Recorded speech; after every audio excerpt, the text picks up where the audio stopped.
Petang, salam sejahtera. Terima kasih karena bersama dengan saya di Nazilin Unity Channel. Ini kenyataan paling panas sekali hari ini dipetik daripada berita Malaysia kini. Apabila Menteri Dalam Negeri Malaysia, yaitu Saifuddin Nasution Ismail, menuduh pengerusi Perikatan Nasional Muhyiddin Yassin tidak menghormati nasihat Majlis Raja-Raja supaya mengelak daripada mempolitikkan penggunaan kalimah Allah. Dengan itu, menurut Saifuddin lagi, percayalah, orang macam Muhyiddin tidak akan dihormati rakyat. Ini semua gara-gara menurut Saifuddin, tindakan Muhyiddin tidak menghormati nasihat dan titah Majlis Raja-Raja. Apa pendapat kamu semua tentang isu dan juga tajuk utama berita di Malaysia kini ini? Apabila Saifuddin kata, percayalah, orang macam Muhyiddin tidak akan hormati rakyat. Merujuk ucapan bekas Perdana Menteri itu pada ceramahnya Ahad lalu yang mendakwa bahawa keputusan kerajaan menggugurkan rayuan kes Jill Island membuktikan ia bersetuju dengan mahkamah bahawa orang Kristian boleh menggunakan kalimah Allah. Katanya, Muhyiddin jelas melanggar larangan menyentuh isu berkaitan 3R, iaitu kaum, agama dan institusi diraja, kata Saifuddin lagi. Nasihat Majlis Raja-Raja adalah isu ini berkaitan kalimah Allah tidak lagi dimainkan dan tidak boleh dipolitikkan. Kedegilan Muhyiddin adalah satu yang amat dikesali. Terus memainkan isu 3R di sebalik nasihat Raja-Raja Melayu, kata Saifuddin. Kalau sebagai pemimpin politik Melayu Islam tidak boleh menghormati nasihat Raja-Raja, percayalah, orang macam ini tidak akan menghormati sama sekali rakyatnya sendiri. Katanya, dipetik oleh portal berita harian pada sidang media di Pejabat PKR Kedah di Alor Serta hari ini. Saifuddin juga berkata, Muhyiddin gagal menghormati keputusan yang dibuat oleh kabinet yang dianggotainya semasa Dr. Mahathir Mohamad mengetuai pentadbiran Pakatan Harapan yang memutuskan kerajaan membuat penyelesaian luar mahkamah. Semasa Muhyiddin dan saya sebagai anggota Jemaah Menteri 2018 di bawah pimpinan Dr. Mahathir, Kabinet buat keputusan kes-kes yang sedang dibicarakan di mahkamah berkait isu tersebut dibuat secara penyelesaian luar mahkamah. Keputusannya diusahakan secara berunding di antara kerajaan dengan pihak yang membawa kes ke mahkamah. Malangnya Muhyiddin tidak hormati keputusan itu dan tidak berbuat apa-apa, katanya lagi. Dalam ucapannya, Muhyiddin menjadikan DAP sebagai sasaran, sama seperti yang lazim dilakukan oleh Perikatan Nasional dan Mahathir, dengan mendakwa parti itu memanipulasikan Anwar. Saudara tahu siapa yang sebabkan Anwar buat keputusan itu? Dia adalah Anwar Ibrahim, tapi di sebalik Anwar adalah anggota-anggota parti DAP yang saya tahu waktu saya jadi Menteri Dalam Negeri pun mendesak untuk tidak merayu kes Island, kata Muhyiddin.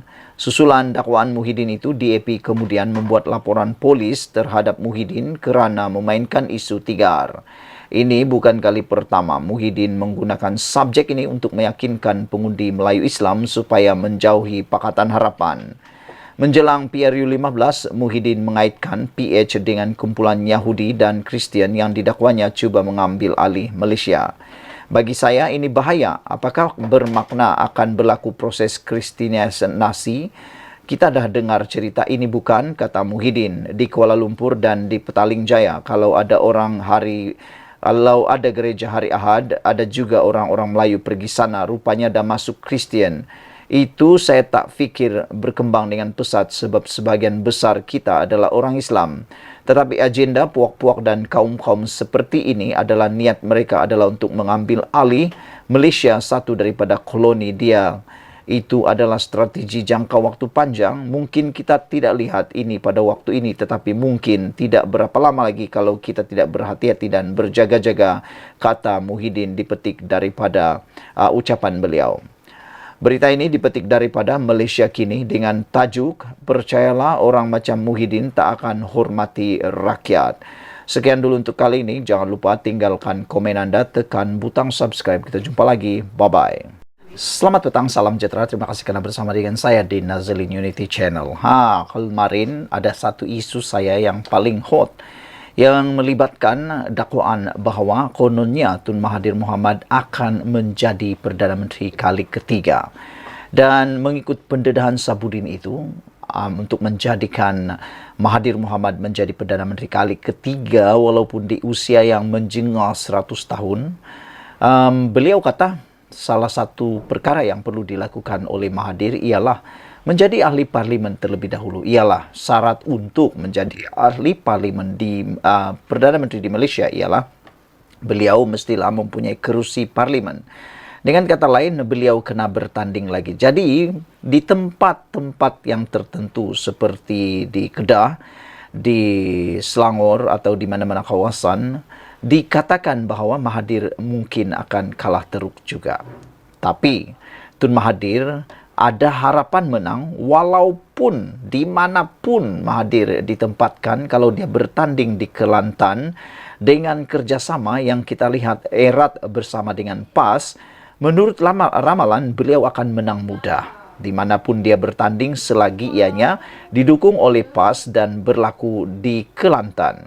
Oleh sebab itulah penganalisis politik kata mungkin Mahathir akan bertanding di Kuala Terengganu atau di mana-mana kawasan yang ahli parlimen atau konferensi parlimen yang boleh dimenangi. Dan menurut daripada ramalan itu, Tun Mahathir Mohamad akan mendapatkan kerusi hasil daripada pengorbanan PAS daripada seorang wakil calon atau calon yang akan menjadi korban untuk memberi laluan kepada Mahathir menjadi ahli parlimen di kawasan tersebut. Dan pastinya mestilah kerusi yang sah boleh menang.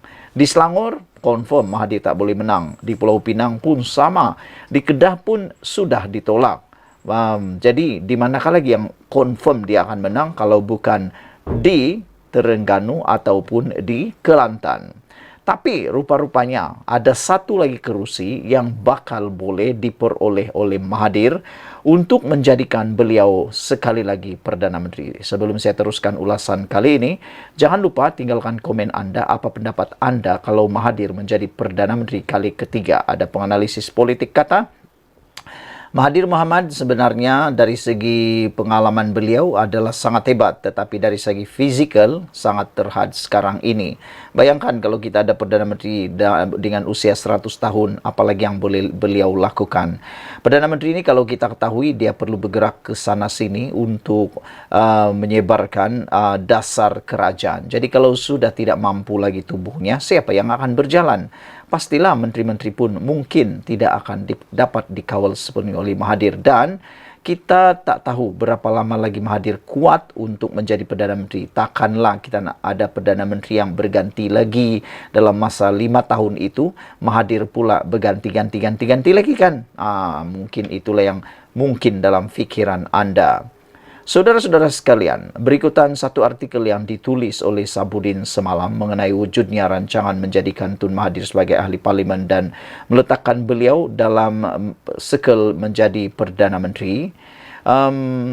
Apa yang akhirnya pada mulanya saya ingat kata Sabudin, luahan itu akan menimbulkan rasa tidak puas hati dalam kalangan penyokong. Tetapi apa yang berlaku rupa-rupanya ada orang daripada sekel, seseorang yang berada dalam sekel proklamasi orang Melayu telah menghubungi beliau. Kata Sabudin, pada mulanya dia ingin meluahkan rasa tidak puas hati dengan penulisan tersebut, tetapi rupa-rupanya apa yang dibuat ialah ada maklumat tambahan diberikan. Makna kata ada rahsia besar yang lebih besar diberitahu kepada beliau. Orang berkenan berkata, apa yang saya tulis itu tidak berapa lengkap. Lalu saya bertanya, yang lengkap bagaimana? Beliau mengakui memang wujud rancangan untuk menjadikan Tun Mahathir kembali semula sebagai ahli parlimen. Katanya ini kerana peranan Tun Mahathir dalam usahanya untuk bersama-sama dengan Blok Pembangkang bagi menjatuhkan Anwar hanya akan berkesan jika bekas Perdana Menteri itu berstatus ahli parlimen. Tanpa kedudukan sebagai ahli parlimen, keyakinan orang ramai kepada Tun Mahathir tidak cukup kukuh, kata beliau. Dengan berkedudukan sebagai ahli parlimen, keyakinan itu secara otomatik akan menjelma kerana ketika ini hanya Tun Mahathir dirasakan mampu mentadbir negara ini dengan baik, ujar beliau. Menurut beliau lagi, tidak dinafikan negeri Kelantan adalah pilihan yang dibincangkan untuk Tun Mahathir bertanding semula dan sudah ada ahli parlimen PAS yang sedia mengosongkan kerusinya untuk tujuan itu. Negeri Kelantan menjadi pilihan kerana ia sesuai dengan jiwa serta dasar perjuangan Mahathir mengenai penyatuan Melayu. Berikutan negeri itu 99% penduduknya adalah Melayu. Namun jelas orang kuat POM itu lagi, ada juga kawasan parlimen di negeri lain yang menjadi pertimbangan sebagai pilihan kedua bagi Tun Mahathir tandingi. Setakat ini katanya, kerusi parlimen Jasin di Melaka adalah pilihan kedua yang paling hampir untuk diberi laluan kepada Tun Mahathir bertanding selain perancangan asal di Kelantan. Tambahnya lagi, di samping Kelantan yang hampir pasti mampu dimenangi dengan mudah oleh Tun Mahathir, Jasin juga dipercayai tiada masalah bagi Perdana Menteri itu, bekas Perdana Menteri 2 kali itu beroleh kemenangan. Lagipun apabila Tun Mahathir bertanding di sana, orang akan faham tujuannya ialah untuk menjadikan beliau sebagai Perdana Menteri. Mustahil orang Jasin dan Melaka menolak kehadiran seorang bakal Perdana Menteri untuk menjadi wakil rakyat mereka, kata orang kuat POM itu dengan penuh yakin. Sebagai makluman, kerusi Parlimen Jasin dimenangi oleh PN pada PRU 15 lalu melalui calon PAS Zulkifli Ismail yang berjaya menewaskan 3 pencabarnya, iaitu calon BN Roslan Ahmad dan calon PH Harun Mohamed serta calon pejuang Muhammad Daud Nasir. Kemenangan Zulkifli yang juga pengerusi atau Pesuruhjaya PAS Melaka sekaligus menyaksikan Jasin buat kali pertama jatuh ke tangan pembangkang selepas kawasan itu dimenangi sebagai kubu kuat, dikenali sebagai kubu kuat BN sejak merdeka lagi. Mungkinkah Jasin bakal mencipta sejarah sekali lagi dengan beroleh Perdana Menteri pula? Ditulis oleh Sabudin Hussein. Sebelum kita berpisah, apa pendapat kamu sekalian? Apa pendapat kamu kalau Tun Mahathir menjadi Perdana Menteri sekali lagi? Dan ini telah pun disahkan oleh seorang yang berada dalam sekel proklamasi orang Melayu atau POM yang telah menghubungi Sabudin Hussein dengan mengatakan bahawa maklumat itu adalah tidak lengkap dan dia telah memberikan maklumat yang lebih lengkap, iaitu memang kata beliau ada wujud rancangan untuk menjadikan Tun Mahathir kembali semula sebagai Perdana Menteri, bahkan sebagai ahli parlimen. Jadi untuk menjadi Perdana Menteri, beliau perlu menjadi ahli parlimen dahulu. Jadi kerusi yang mungkin akan ditandingi oleh Mahathir supaya beliau menjadi ahli parlimen ialah kerusi Parlimen Jasin, yang mana telah dimenangi oleh Perikatan Nasional melalui Pesuruhjaya PAS Melaka. Jadi apa pendapat kamu semua? Bolehkah Mahathir menang di Jasin ataupun itu ialah satu perjuangan bunuh diri? Sekian dulu untuk kali ini. Jangan lupa tinggalkan komen Anda, tekan butang subscribe. Kita jumpa lagi. Bye-bye. Selamat petang, salam sejahtera. Terima kasih karena bersama dengan saya di Nazilin Unity Channel. Ada satu petikan berita daripada Harapan Daily, dipetik daripada Harapan Daily, menulis calon Perikatan Nasional bukan Islam jadi pengerusi tahfiz. Persoalan ini amat mengejutkan kita sebagai pemerhati politik, khususnya dalam kempen PRN terkini ini. Sehingga tajuk utama dalam Harapan Daily ini menulis calon Perikatan Nasional ditangkap atau dianggap, maafkan saya, calon Perikatan Nasional dianggap tangkap muat. Netizen minta beritahu lokasi pusat tahfiz. Wah, sampai tersalah-salah kita sebut gara-gara ternampak berita yang betul-betul menarik ini. Jadi menjadi persoalan ialah calon Perikatan Nasional bukan Islam jadi pengerusi tahfiz. Seorang calon pengerusi Perikatan Nasional PN bagi Dewan Undangan Negeri Dun Bahau dianggap sebagai calon tangkap muat lantaran mencetuskan banyak keraguan berhubung latar belakangnya. Paling dilihat menjadi bahan sendaan orang ramai ialah kerjaya PM Kumar sebagai pengerusi pusat tahfiz Al-Quran. Walaupun dia calon bukan Islam dari Dewan Himpunan Penyokong PAS Pusat Negeri Sembilan. Poster kempen calon berkenan yang turut dimuat naik di TikTok Kumar yang kononnya memperoleh diploma dalam pengurusan perniagaan dari Bethel Faith University itu tular di media sosial. Menerusi deretan komen di TikTok, Ketua DHPP kawasan Jempol itu, rata-rata warganet mempersoal siapa sebenarnya Kumar. termasuk bertanyakan lokasi pusat tahfiz yang dipengerusikannya.